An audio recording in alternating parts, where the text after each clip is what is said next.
Praise the Lord. கர்த்தர் கொடுக்கிற புது கிருபை. அது உபாகமம் 31 அதிகாரம் அதனுடைய 6வது வசனம். கர்த்தர் தாமே உன்னோடு கூட வருகிறார். அவர் உன்னை விட்டு விலகுவதும் இல்லை, உன்னை கை விடுவதும் இல்லை. மோசே சொல்கிறான், எனக்கு 120 வயதாகிவிட்டது, இனி என்னுடைய போக்குவரத்து குறைந்துவிடும். கர்த்தரும் சொல்லிவிட்டார், யோர்தானை நீ கடக்க மாட்டாய் மோசே என்று சொல்லி. எனவே பரிசுத்த ஆவியினால் கிருபையினால் வாக்குத்தத்தத்தினால் நிறைந்த மோசே அந்த ஜனங்களை பார்த்து சொல்லுகிறான், நான் போவேன், நான் உங்களை விட்டு விலகுவேன், ஆனால் வாக்கு பண்ணின கர்த்தர் உங்களை விட்டு விலகவும் மாட்டார், உங்களை கைவிடவும் மாட்டார், அவர் உங்களோடு தான் வருவார். இன்றைக்கும் கூட இந்த வார்த்தையை கேட்டுக்கொண்டிருக்கிற உங்கள் வாழ்வில் யார் வேண்டுமானாலும் விலகி இருக்கலாம், எந்த சூழ்நிலை வேணாலும் தலைகீழாய் மாறியிருக்கலாம்.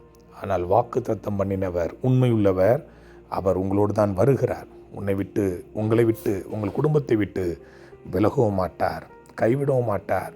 விசுவாசிப்போம், கர்த்தருடைய நாமத்தை மகிமைப்படுத்துவோம். உங்களுக்கென்று குறிக்கப்பட்டிருக்கிற அந்த பரம கானானை சுதந்திரிக்கும் வரை அவர் உங்களோடு தான் வருவார், உங்களோடு தான் இருப்பார். கர்த்தர் தாமே உங்களை ஆசீர்வதிப்பாராக. God bless you all.